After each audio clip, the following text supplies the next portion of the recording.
네, 진보당 민생특별위원회 기자회견 바로 시작하겠습니다.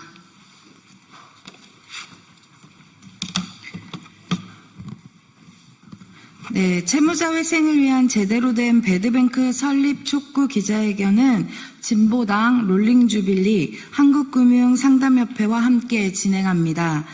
기자회견 사회를 본 저는 진보당 민생특별위원회 간사 김성은입니다.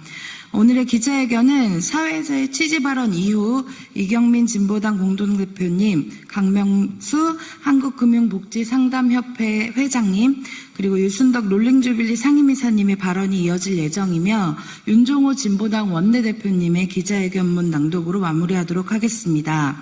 발언 전 따로 소개는 없이 진행하도록 하겠습니다. 오늘 기자회견의 취지입니다. 진보당과 롤링주빌리 그리고 한국금융복지상담협회는 가계부채 상담 관련 업무 협약을 체결하고 빚으로 고통받고 있는 서민들과 자영업자들의 가계부채 상담과 채무자들의 권리 향상을 위해 함께 하고 있습니다. 어제 이재명 정부에서 발표한 추경 예산안에 따르면 소상공인 재기 지원으로 16조 원 규모의 장기 연체 채권을 매입 후 심사를 거쳐 일회성 소각을 발표했습니다. 이재명 정부의 배드뱅크 사업이 시작했다고 볼 수 있습니다. 정권이 바뀔 때마다 회생 지원을 내세우며 출발했던 배드뱅크, 기존의 방식 그대로 운영된다면 채무에서 고통받는 사람들을 구할 수 없습니다. 이재명 정부가 말한 자영업자 소상공인 취약계층의 채무 조정에서 빚 탕감까지 특단의 대책을 성공하기 위해서는 제대로 된 배드뱅크 도입이 필수적입니다. 오늘 기자회견은 그동안 가계부채 상담과 배드뱅크 운영 주체인 캠코의 문제점을 각 발언자분들께서 말씀해 주실 예정입니다. 기자분들께서는 기사를 잘 부탁드립니다. 이경민 대표님 발언부터 시작하도록 하겠습니다. 네, 반갑습니다. 진보당 공동대표자 진보당 민생특별위원회 위원장 이경민입니다. 어제 이재명 정부에서 경기 진작 및 민생 안정을 위한 새 정부 추경 예산안이 발표되었습니다. 이재명 정부가 약속한 배드뱅크 사업의 본격적인 출발이라 볼 수 있습니다. 고금리 장기 연체로 누적된 채무 부담을 덜어주는 이번 조치는 매우 반갑다고 할 수 있습니다. 하지만 조심스럽게 짚어야 할 점들도 있습니다. 배드뱅크는 매 정부마다 새로운 이름으로 등장했지만 본래 목적이었던 채무자 회생은 제대로 실현되지 못했습니다. 그 운영을 맡았던 캠코는 지금도 여전히 수조 원에 이르는 채권을 소각하지 않고 보유하고 있습니다. 이 채권들은 과감히 정리되어야 합니다. 배드뱅크를 운영했던 캠코는 추신 업무를 민간 신용정보사에 위임을 하면서까지 채권 추심에 열을 올렸습니다. 이로 인하여 채무자들은 과도한 추심에 시달려야 했고 배드뱅크는 회생의 통로가 아니라 또 다른 고통의 굴레가 되어 버렸습니다. 그럼에도 불구하고 일부에서는 채무자들에게 도덕적 해이라고 낙인을 찍고 있습니다. 채무의 고통에서 벗어나지 못해 삶을 다시 설계할 기회조차 갖지 못한 이들에게 너무도 쉽게 책임을 전가하는 행태입니다. 올해 1분기 5대 시중은행에서만 23건의 금융사고가 발생했고 이 중 10억 미만의 사고가 18건, 10억 이상 100억 미만 사고도 5건이나 됩니다. 놀라운 일입니다. 그런데 이런 금융권 사고에 대해서는 아무도 도덕적 해이를 말하지 않습니다. 이 얼마나 말이 안 되고 아이러니한 일입니까? 소상공인 자영업자들의 채무는 개인의 무절제나 일탈이 아니라 정부 정책 실패와 구조적 경제 위기의 결과입니다. 이재명 정부의 배드뱅크 운영은 달라야 합니다. 채무자를 회수의 대상이 아닌 회생의 주체로 바라봐야 합니다. 이 관점으로 정책이 설계되어야 지금까지의 배드뱅크의 실패를 되풀이하지 않을 것입니다. 이상입니다.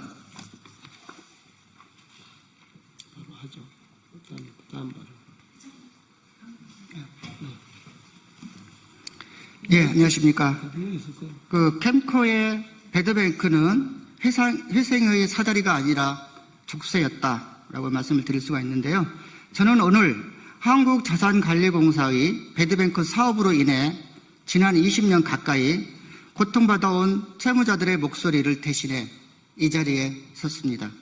정부는 외환위기 이후 한마음금융, 희망모아, 국민행복기금 등 이름을 바꿔가며 배드뱅크를 만들고는 장기 연체자의 희생을 지원하겠다, 신용불량자의 희생을 돕겠다라고 약속했습니다. 하지만 우리는 지금 그 약속이 얼마나 기만적이었는지 똑똑히 보고 확인하고 있습니다. 캔코는 회생을 말하면서도 실제로는 회수에만 몰두해 왔습니다. 금융기관으로부터 헐값에 채권을 사들인 뒤 민간 신용정보회사에 위임해 실적 기준으로 수익을 나누는 구조 속에서 채무자의 희생과 권리는 철저히 무시되었습니다. 지금 새 정부는 또다시 배드뱅크를 추진하려고 합니다. 그러나 우리는 분명히 경고합니다. 한국자산공사의 채권 회수 중심의 배드뱅크 모델이 반복된다면 그 어떤 제도도 채무자를 살릴 수 없습니다. 오히려 더 많은 사람들이 좌절하고 포기하게 될 것입니다. 우리는 다음과 같이 강력히 요구합니다. 첫째, 캔코는 희망모아 등 배드뱅크 사업으로 보유한 장기 부실 채권을 전면 소각하라. 둘째, 새 정부는 회수기관 캔코가 아니라 채무조정기관인 신용회복위원회를 중심으로 한 새로운 배드뱅크 체계를 설계하라. 셋째, 공공기관이라는 이름을 앞세워 이윤을 추구해온 캔코의 불법적, 비인권적 추심 행태에 대해 전면 조사를 실시하고 책임을 명확히 물어야 한다. 새 정부에 요청드립니다. 더 이상 채무자의 삶을 먹잇감 삼는 배드뱅크가 존재하지 않도록 진정한 희생이 가능한 배드뱅크를 만들어 주시기 바랍니다. 감사합니다.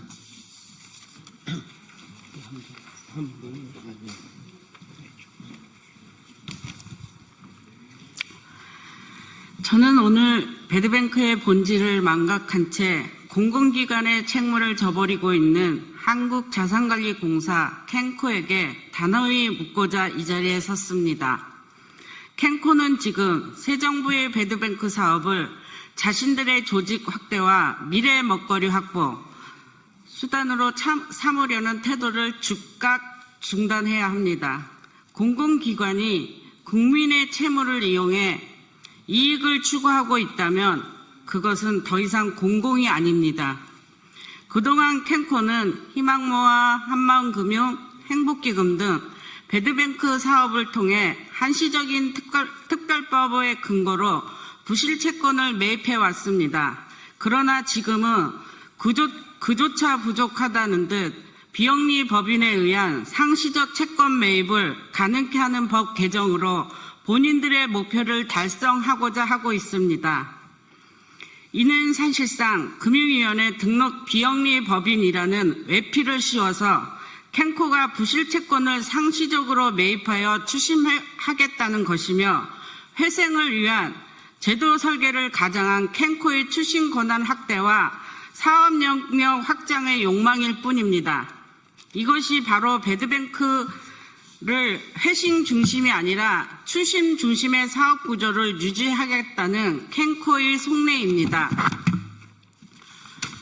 배드뱅크 본래의 목적은 분명합니다. 채무자의 회생, 장기 연체자의 사회 복귀를 돕는 것이지 채권의 회수를 극대화하자는 것은 아니었습니다. 그러나 지금의 캔코는 자신들이 보유한 부실 채권을 민간 신용정보사에 위임하고 수백억의 수수료를 지급하고 있습니다. 20년 전 매입한 채권조차 끊임없이 되살리며 생계통장 조상들이 잠들어 계시는 선상까지 압류하고 경매하여 이익을 추구하며 개인 채무자 보호법을 위반하면서까지 불법 추심하고 있습니다. 지금 캔코가 할 일은 새 정부의 배드뱅크 사업에 뛰어드는 것이 아닙니다. 그동안 자신들이 보유하며 악질적으로 추심해온 배드뱅크 채권부터 즉시 소각해야 합니다. 이것이 공공기관으로서 최소한의 책임입니다. 현재 캔코는 배드뱅크 사업을 통해 수조 원이 넘는 부실채권을 직접 보유하고 있으면서 이 채권 상당수는 고령이거나 질병을 앓고 있는 분들의 채무로 30년 이상 경과된 채권입니다. 이들 채권은 회생의 기여로 활용되기보다는 압류와 추심의 수단으로 쓰이며 채무자의 최소한의 소득 활동마저 포기하게 만들고 있습니다. 그 결과 많은 이들이 자립할 기회를 빼앗긴 채 결국 국가의 복지 제도에 의존할 수밖에 없는 상황으로 내몰리고 있습니다. 또한 캔코의 장기 소액 연체 재단은 약 1,000억 원의 규모의 기금을 수년째 보유하고도 아무런 사업도 하고 있지 않습니다. 이 기금으로 부실채권을 매입한다면 약 3조 3천억 원의 부실채권을 매입하고 소각할 수 있는 금액이나 캔코의 장소연 재단은 지금까지 금융 취약계층을 위한 어떠한 지원도 하지 않고 재단 운영 기한만 연장하고 있습니다. 우리는 이제 선택해야 합니다. 추심의 공공화라는 이름 아래 건원만 커진 캔코에 계속 배드뱅크 사업을 맡길 것인지 아니면 채무조정기관이 신용회복위원회 중심으로 전면 전환하여 진정한 회생 중심의 시스템을 만들 것인지 말입니다. 새 정부의 배드뱅크는 회수가 아니라 회생을 위한 배드뱅크가 되어야 합니다. 감사합니다.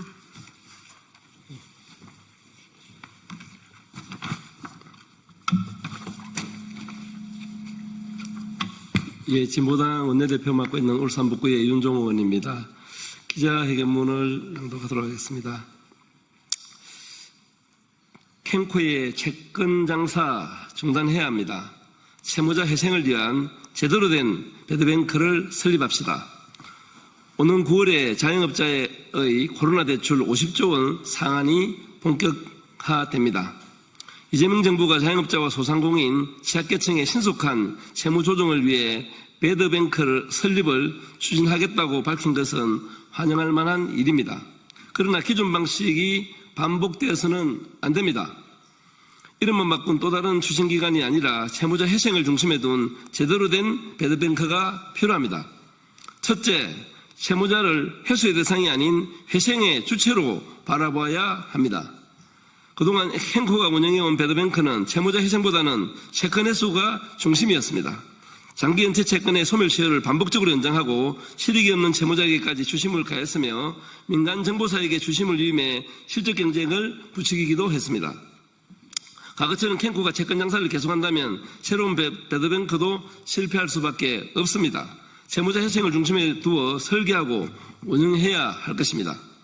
둘째, 배드뱅크는 채권 매입과 소각에 집중해야 합니다. 배드뱅크는 이윤을 추구하는 기관이 아니라 장기 연체자의 회생을 지원하기 위해 정부가 설립 운영하는 제도입니다. 부실채권의 매입과 소각이라는 본래의 역할에 충실해야 할 것입니다.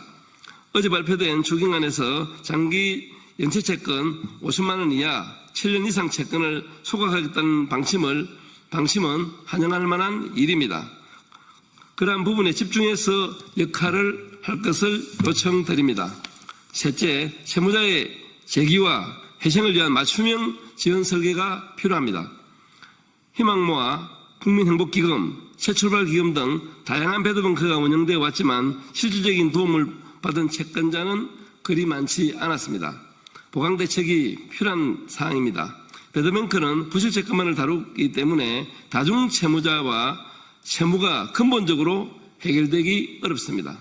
초기 상담부터 채무조정, 회생 설계까지 이어지는 종합적으로 회생할 수 있는 지원체계가 필요합니다. 이러한 종합적 지원체계 속에서 배드뱅크를 통한 부채 탕감이 이루어져야 실효성을 거둘 수가 있는 것입니다. 최근 일부 언론이 이번 정책에 대해 도덕적 해이를 거론한 것은 매우 유감입니다. 부채는 개인의 일탈이 아니라 구조적 위기와 정책의 실패의 결과인 것입니다. 특히 자영업자의 코로나 빚은 정부의 정책과 직접 연결된 것이었음을 잊지 말아야 할 것입니다. 부채 탕감은 단지 개인 구제를 넘어 사회 전체의 경제 회복과 선순환을 위한 제도적 장치입니다. 장기 연체자와 고금리 채무자가 소비와 경제활동에서 배제될 경우 이는 경기 위축과 세수 감소로 이어질 수밖에 없습니다. 이들에게 제도약의 기회를 제공하는 것은 국가 경제를 살리는 길이기도 합니다. 새 정부의 배드뱅크가 이름만 바꾼 추진기관이 아니라 실질적인 회생과 희망을 만드는 제도가 되기를 진심으로 바랍니다. 예, 감사합니다.